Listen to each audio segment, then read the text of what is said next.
For those of you who I don't know, I'm Sara Selig, co-founder and director of the CureOM initiative. I'll tell you a little bit more about my story and the CureOM initiative in a minute, but wanted to start with a welcome from one of our board members, Mark Weinzierl, who couldn't be here today, so sent a video and trusted me to play it for all of you.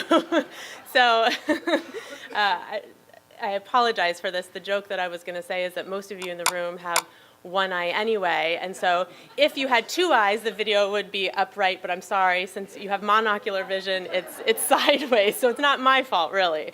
But so we'll start with a welcome from Mark, and then hopefully the rest of the slides will be correct the rest of the day. Welcome. My name is Mark Weinzierl, and I'm one of the board members for the Melanoma Research Foundation. And I apologize for not being able to be there in person, but I wanted to share a little bit about myself and the importance of the OM community within the MRF. You see, I also speak to you today as an ocular melanoma survivor.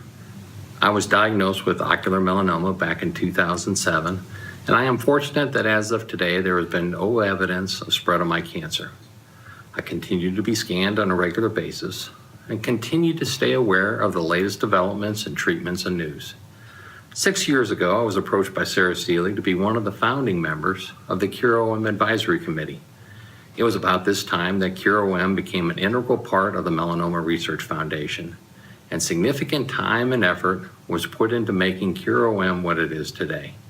Through the years, CureOM has invested significant time and money into educational events such as this symposium, as well as being at the forefront of some of the leading research related to ocular melanoma.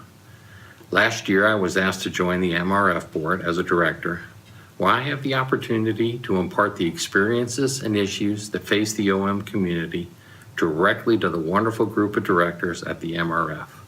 We are all hoping for a cure for this disease, and the folks that have put on the symposium have put together a terrific agenda. I hope you enjoy the weekend and learn more about some of the great strides that are happening. Thank you.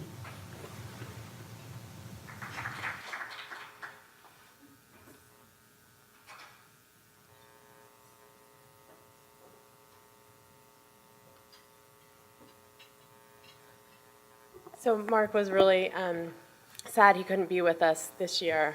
He's been to most of the meetings. So you can report back to him that the video was sideways or not. We could keep it a secret in the room, but he really wanted to be here and send that message along. So my task is to tell you a little bit about CureOM as an initiative in the Melanoma Research Foundation, and then to get us on with the impressive program that we have today.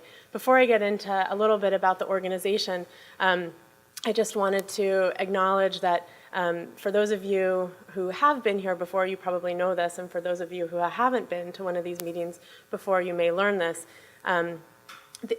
Today is going to be a really packed day, and I think for many of us can sometimes be an emotional day in different ways and sometimes unexpected ways. And so just want to invite everybody to kind of lean into the day and take time, in and out of the room as need be. We've tried to have a program where there are different offerings, so if you want to be in here and hear some of the medical information, great. If you want to sit and chat with friends outside or go to a coinciding session, we've tried to have different options available depending on kind of where you are and what you want to know.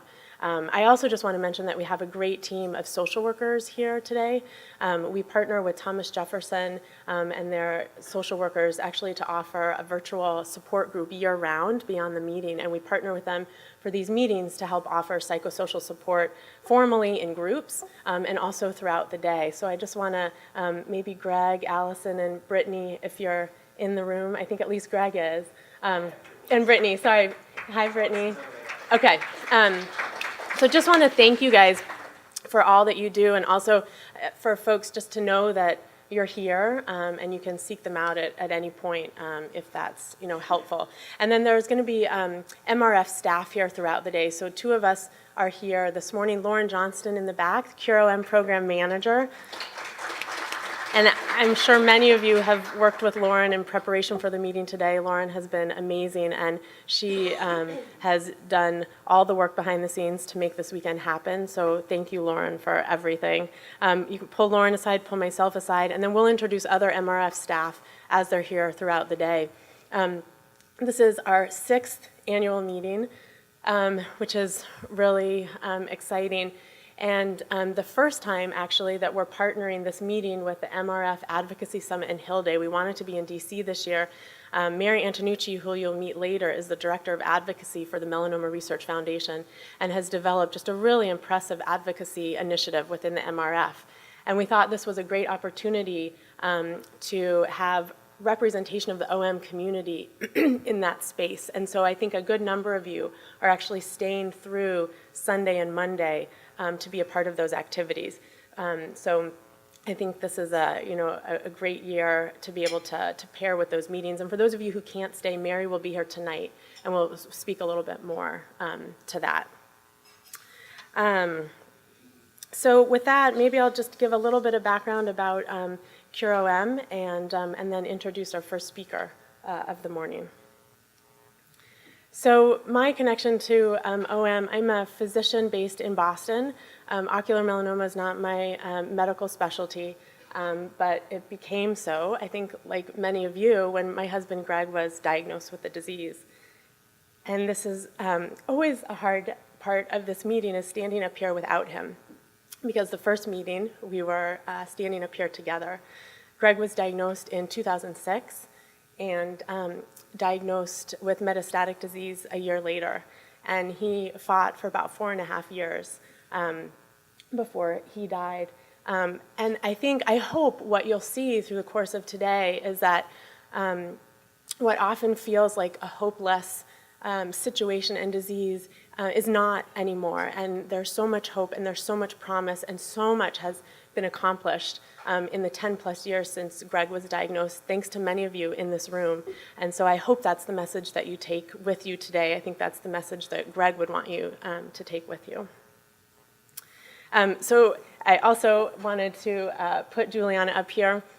She's the skin in the game for me still, and you may see her running around. I don't know how she'll process these meetings when she's old enough to know what they're about and Daddy's connection to them. But she is a great outcome of the life that Greg and I got to live even with OM. So a little bit about OM, CureOM. When Greg was diagnosed, as I mentioned, there wasn't much in the field and there weren't a lot of resources for patients. You're going to hear this morning from one of the first people who really believed in Greg and me and the need to pull the scientific community together and the patient community together. And Greg and I worked together in those early efforts and eventually founded the CureOM initiative under the umbrella of the Melanoma Research Foundation in 2011. So CureOM is not a separate organization, it's a program within the Melanoma Research Foundation. We have guidance of an international patient and family steering committee who are mainly here. Most of the steering committee is here today. Mark Weinzierl is not here, as are a couple others, but we'll have the others of you stand up soon. We also have an international scientific steering committee, focus on patient education and support. We'll show you a little bit about the scientific research we're supporting, and we've been able to award over $1 million in research grants over the past 5 years. Our mission is to support research and accelerate the development of effective treatments and ultimately a cure for ocular melanoma through innovative strategies, including international and interdisciplinary collaborations, to improve the lives of people affected by ocular melanoma by creating systems and programs to provide education and support and to advocate for the ocular melanoma community. And I think that last sentence is something we're really getting to do this weekend by partnering with the Advocacy Summit. So maybe those of you who are on the steering committee, would you mind standing? I just want to kind of recognize former Governor Kathleen Blanco, who's not able to be here today, Sam Versky, Rob Cheek, Esther Damasur, who's not able to be here with us, Anne Marie Montijo, Chrissy Santana, also not able to be with us, Mark, you heard from, and Kim Roy. And just want to thank you all for all that you do to support us and to help make this possible. We also have scientific advisors, and this list is actually a little bit outdated, not because these folks on the list aren't still involved, but we have engaged a number of researchers and clinicians in new ways. And so the list of people who are involved from a scientific perspective is quite long, and you're going to hear from many of these folks today on the program. Just want to give you an idea of some of our initiatives.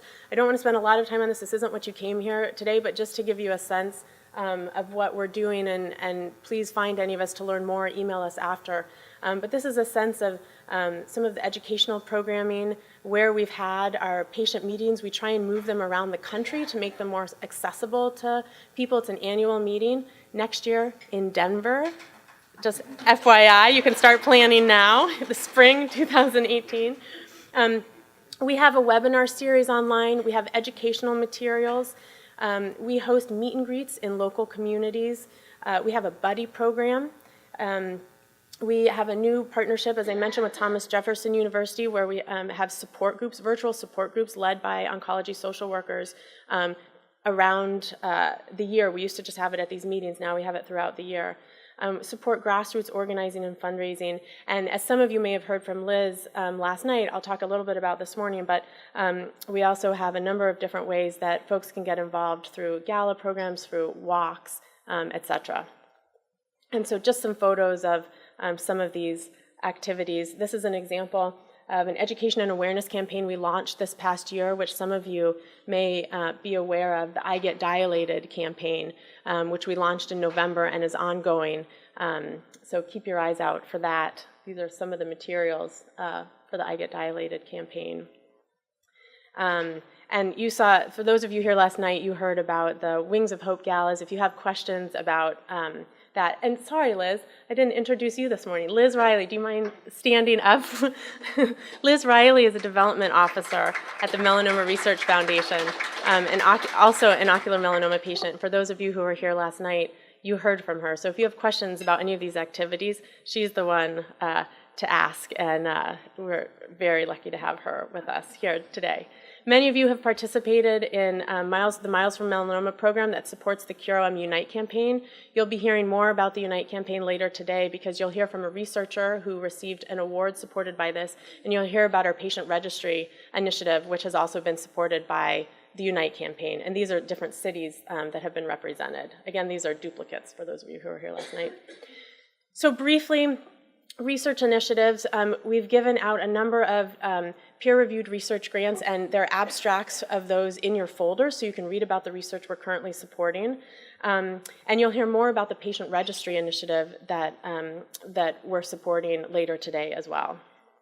And these are some photos from some of the scientific meetings, and including the picture in the bottom right just from yesterday, our patient registry working group.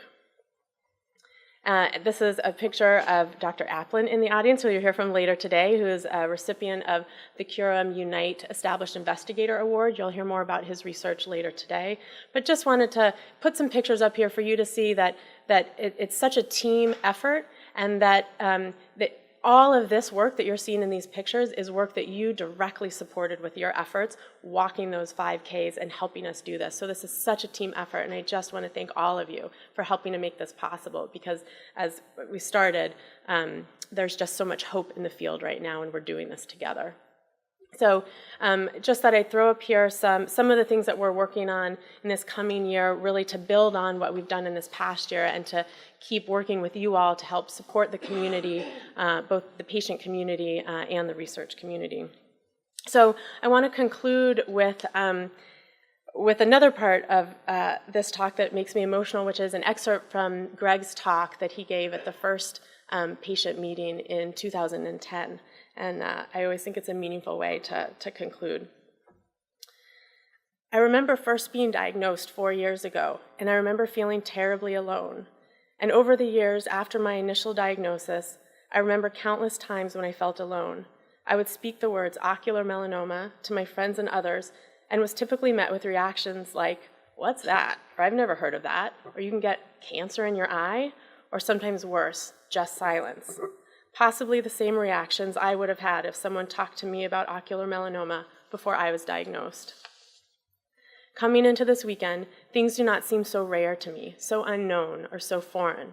Instead, I feel at home and so comfortable in many ways. You understand. We understand. With this meeting, the series of doctors' meetings that have now taken place, and the new collaborations these treatment providers and researchers have formed, I feel ocular melanoma is becoming bigger and receiving more attention. It may still affect the same amount of people per year, but in many ways it feels to me that there is a momentum, an energy, a connection, and a community building amongst treatment providers and amongst all of us. This community, this coming together, not only feels so wonderfully supportive to me, to all of us, but honestly I feel in the end this is what it's going to take to put an end to this terrible disease and find the cure. So with Greg's words, I hope this is a productive and meaningful day for all of us.